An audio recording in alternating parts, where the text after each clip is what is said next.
Our third topic in trig is going to be looking at the graphs, specifically sine and cosine, but we'll touch on the tangent graph as well.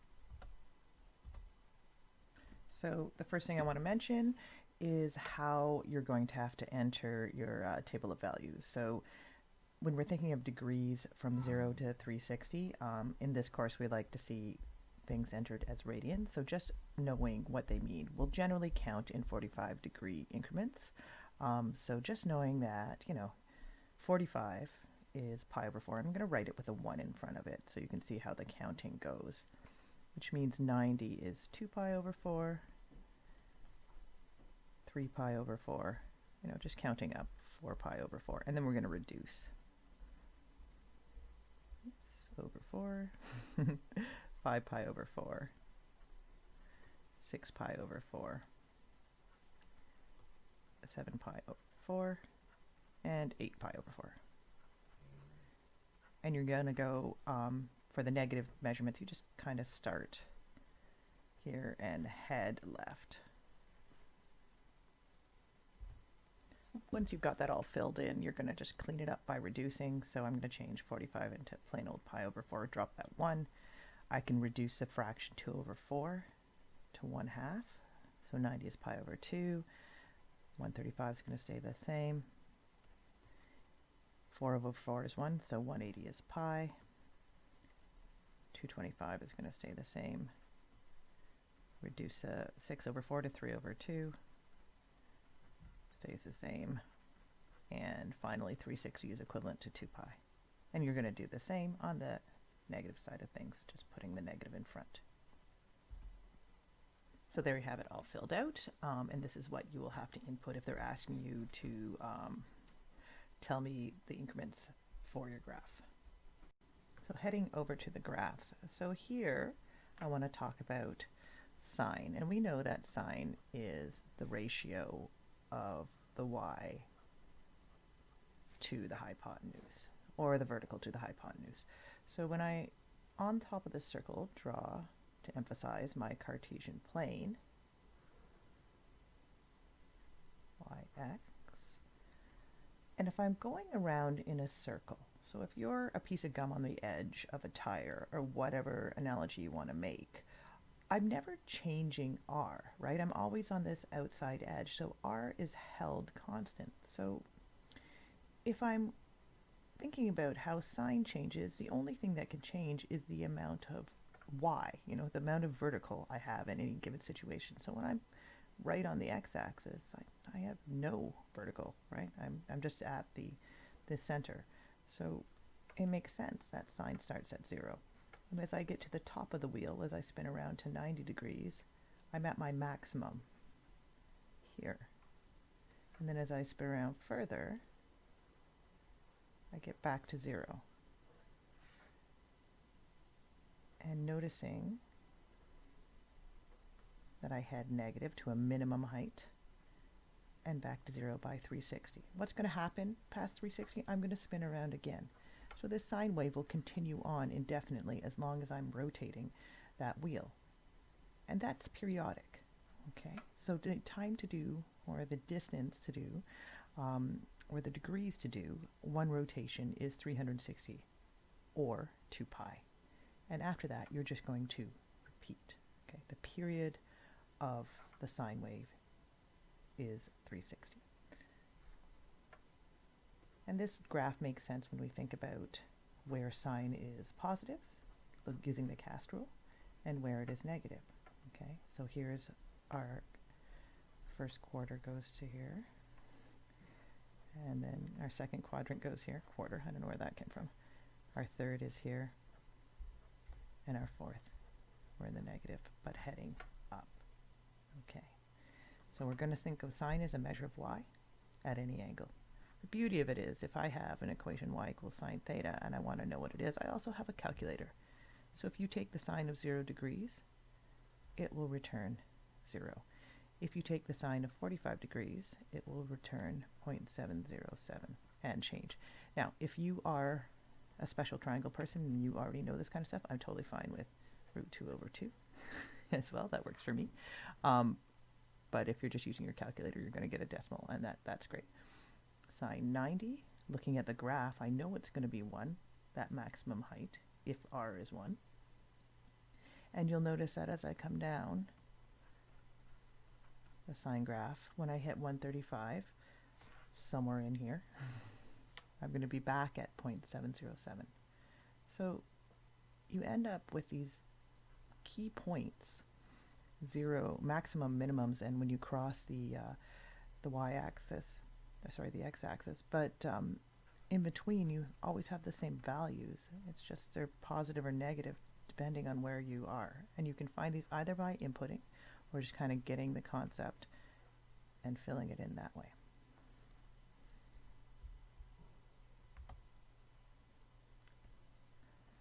So what did we learn? That if we graph y equals sine 0, just from our previous thing we have a maximum, a 0, a minimum, and a 0. So I'm just kind of sketching. And that is a repeating thing, so I would expect to see a minimum, a 0, maximum, a 0, so that I can make the same pattern, and you can draw it either way. I'm just kind of drawing it this way so it looks obvious that it's a repeating pattern. Okay, so here's some terminology. Amplitude. The amplitude of a periodic function is the distance between the axis of rotation and the maximum and the minimum. It's represented by the symbol A. And if I look at the parent graph, and parent means just y equals sine theta, no changes, the amplitude is 1. The range is the distance between the maximum and the minimum. So I top out here and I bottom out at -1. So you can say the range is 2 because that's the distance between 1 and -1. Or, you know, sometimes you write something like this. Theta can go anywhere between -1 and 1.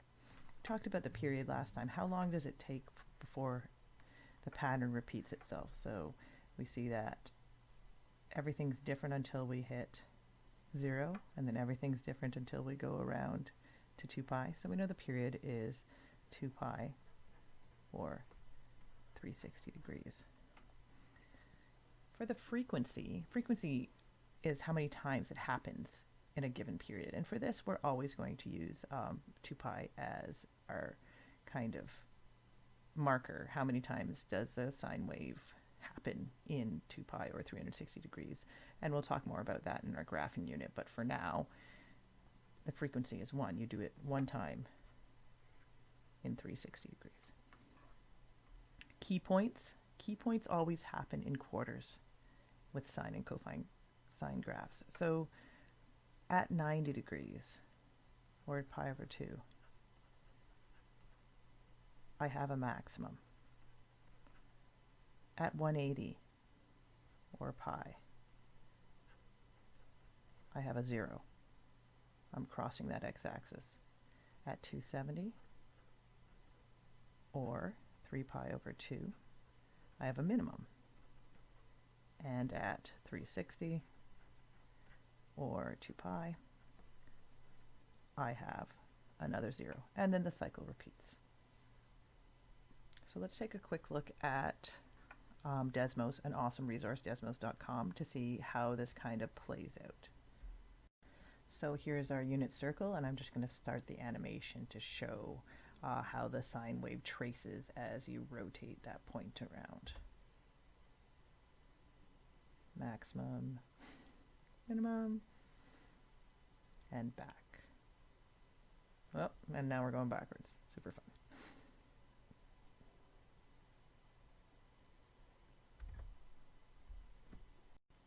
Not every graph, sine graph, is going to be 1 unit high. That's just the parent graph. It has that amplitude of 1. So now let's talk about changing the amplitude and how that changes the graph. So the first thing I'm going to do on my little chart here is draw the normal one, the normal sine graph with the amplitude of 1. So connecting the dots in a fairly pretty fashion. There we go. And if we were to continue it on this way,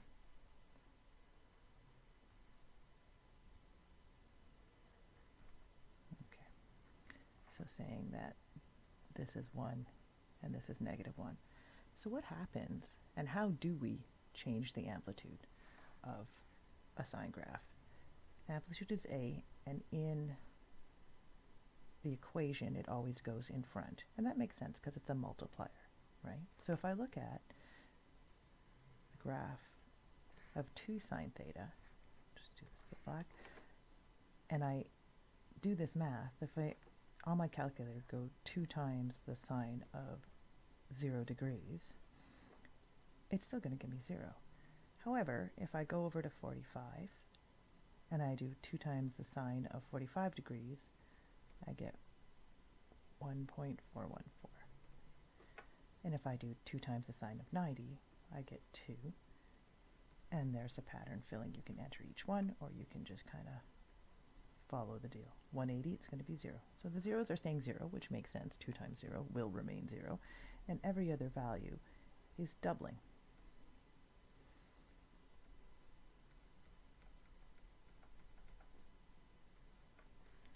So how does that look?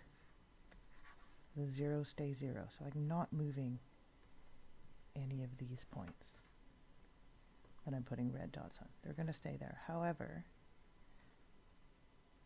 I'm going to hit double the height. So this is the graph of y equals 2 sine theta. It is twice as high. What happens if the equation is negative? So I've put y equals 2 sine theta on the graph already. And I want to think about what happens if I put a negative sign in front of that too. It won't change the height, or the amplitude rather, of the graph, but it will kind of do something neat. So once again, finding the sine of 0 for the first row and multiplying it by -2 will still equal 0. Finding the sine of 45, multiplying it by 2 made 1.414, so multiplying it by -2 flips the sign. And continuing on, fill out that table of values. So everywhere you would normally expect to see a positive value, you're getting a negative value and vice versa. So let's draw this graph in. It's going to go from a 0 to a maximum. Sorry, a 0 to a minimum instead of a maximum. There we go. Talking and drawing at the same time. So what have I got? A mirror image of my original graph. So if you make the equation negative, it just inverts the graph. So its sine will now look like this, and so on. Let's summarize our sine findings. So we know that our parent graph, our normal graph, straight up y equals sine theta, has an amplitude of 1. And now we know that kind of was multiplied in front. We just didn't have to write it down. We said that it takes 360 degrees to go through one rotation, so its period is 360 or 2 pi. Its frequency is 1 because that's how it fit in. Its maximum is 1, and its minimum is -1. And we get zeros at 0, 180, 360. So increments of 180 give us those zeros. In radians, or whole pies, give us those zeros. There we go. Now, when we change the graph to y equals a sine 0, we are going to get a change in amplitude. So amplitude changes to whatever a is. Okay, so it was 1 before. So whatever this number becomes, it could be 1.7, then the amplitude is 1.7. If it's 16, the amplitude is 16. We haven't messed with the period, so it stays the same. And we haven't messed with the frequency. We'll do that in the next unit. Our maximum becomes a, and our minimum becomes -a, whatever that number is. And our zeros remain unchanged. They happen every pi radians or every 180 degrees. If I put a negative, in front of the equation. What does that do? It creates a mirror image, or flips the sine curve so that it goes from this to this pattern. Right, now we're going to think about graphing the cosine ratio. So cosine, we're going to go back to that kind of circling around from 0 to 360. Cosine is the horizontal over the hypotenuse, or the radius of the unit circle. So if we're in a circle, those radii are always going to be the same length. So once again, the only thing we can change is the amount of x. So we can think of cosine as a measure of x. What happens at the x-axis? If you're on the x-axis and you're having this kind of vector on the x-axis, you've got a lot of horizontal. But if you're on the y-axis, you don't really have a horizontal component to those. So how do we fill in this table? If you go to your calculator and you punch in cosine of 0, it's going to return 1. If you punch in cosine of 45, it's going to turn that 0.707 again. Cosine of 90, this one will be 0. And the pattern will continue. And like I said, you can find these either by punching it in or using logic.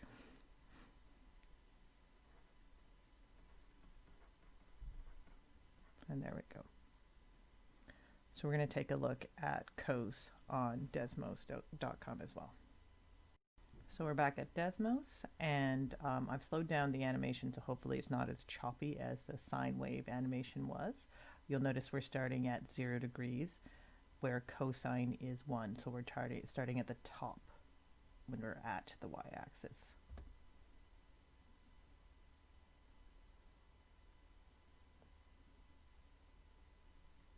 And if you're looking at the triangle inside the circle as it goes around, you're just looking at that horizontal piece, the kind of orange thing that's available. And it shows you how it's increasing and decreasing in both negative and positive ways.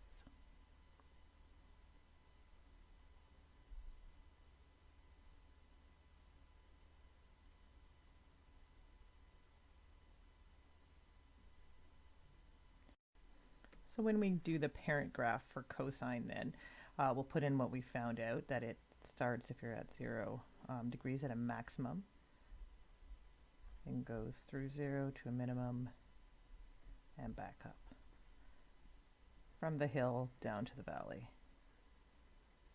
And likewise, oops, I never quite hit that last one. In the negative, same thing.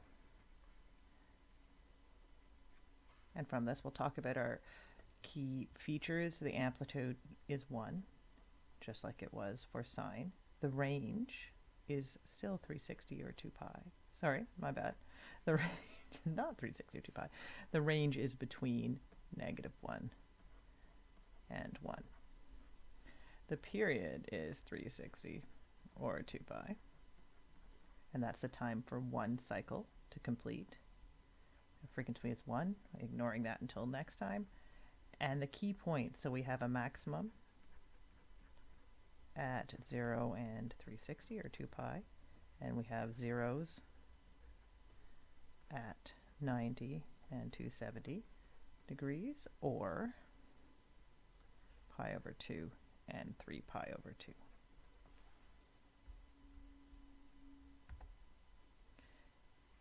If we bring in a different amplitude, it does the same thing as it does in sine. You're just going to take that amplitude, you put it in front so it becomes a multiplier. If it's a number bigger than 1, it's going to increase the amplitude, make it a bigger wave, top and bottom. And if it's a number less than 1, like 1/2 or 0.3, it's going to decrease the amplitude compared to the parent graph. So I'm just going to throw the parent graph on, so once again we can see how it looks. So if cos of theta is what we originally graphed, and now we're graphing 2 cos theta, when we look at the table, cos of 0 we said was 1, and 1 multiplied by 2 is 2. And then everything kind of does the doubling. All our values are filled in. I'll just draw some more of the parent graph. So we're saying this is 1 and this is 2, and then we'll switch up the colors and we'll draw the new graph. So it was starting at 1 before, but now it's 2 cos theta, so it starts at 2. The zeros remain the same, the minimum is doubled, and we get this big guy.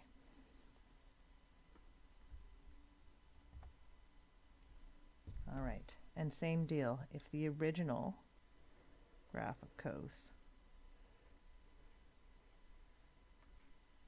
when you're doing 2 cos theta, looks like this, if we're going to put a negative in front of it, the action that it's going to make is to invert it. So what this does is our negative 2 cos theta starts in the valley and goes up the hill. So we have negative 2 cos theta versus positive 2 cos theta. And the summary for our cosine graphs, if we're just in the parent graph, that means plain old y equals cosine theta, not y equals 3 cosine 4 theta minus 7 or anything more fancy. Our amplitude is 1. Our period is 360 or 2 pi. Frequency is 1. The maximum is 1. The minimum is negative 1. And the zeros are going to occur at 90 and 270 for one cycle between 0 and 360 degrees. The minute we change the amplitude to whatever value A, we don't touch the period or the frequency, but our maximum becomes whatever that A value is, and our minimum is whatever the negative value of that A. And our zeros don't change. If we add in the negative, we flip the graph.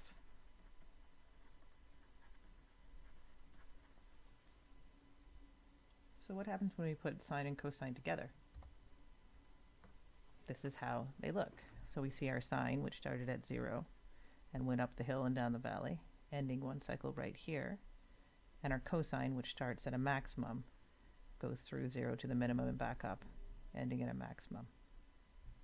So they're the same shape, they're just offset. And the distance of the offset between the two, you can see it where you find similar points on the cos and sine graph, is 90 degrees. So identical graphs with a 90-degree offset. And let's look at an animation of that. We'll let this one go through a couple of rotations. So we're looking, purple is cosine and green is sine. And there they are as a spin around a circle.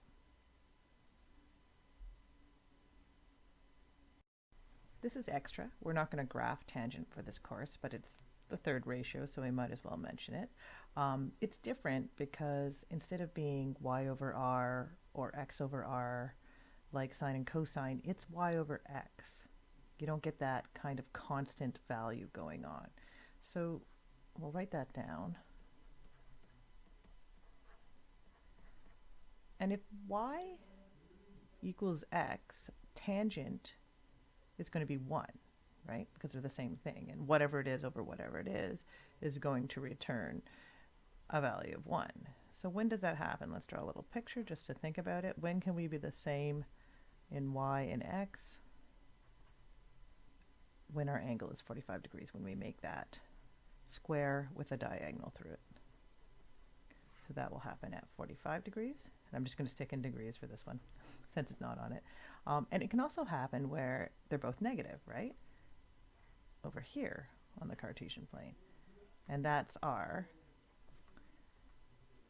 225 degrees.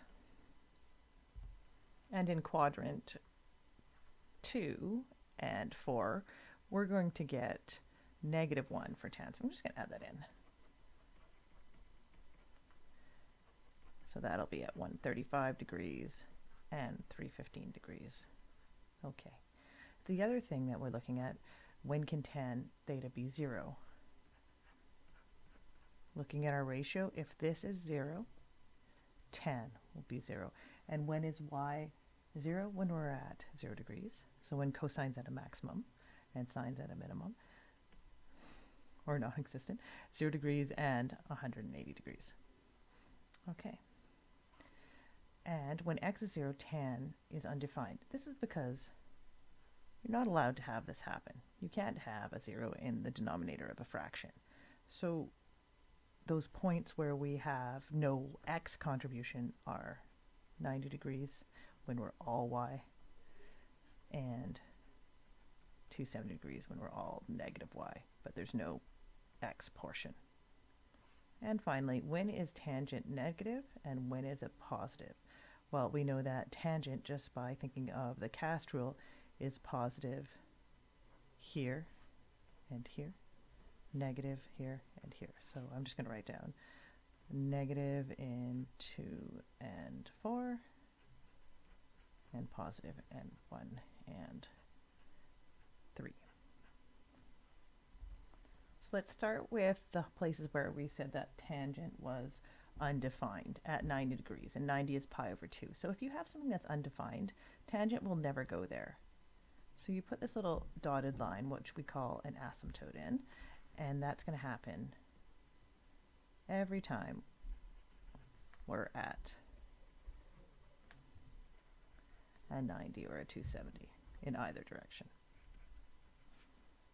Next, let's think about all the places that tangent was 0. So that happened at 0 and 180, and therefore 360, continuing on, same pattern.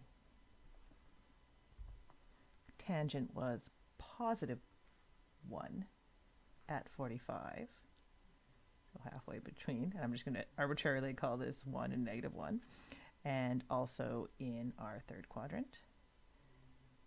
And we saw that it was negative 1 in our fourth quadrant and our second quadrant. And we can continue that pattern on over here if we wanted to, just kind of popping between positive and negative. All right, so here we go. We're going to draw a tangent. So it can never hit these asymptotes, these dotted lines, so it just kind of continues as we get closer and closer to, let's say, 90 degrees. Tan will get bigger and bigger, but will never give you a value for 90 degrees. And it just repeats. So the period for tan is a little shorter than the period for sine and cos. It's only pi instead of 2 pi, and it produces this insano graph. All right, so like I said, extra information, but there's tangent. And that's everything for our trig unit. So hopefully it's all good, and we're ready to go for the test.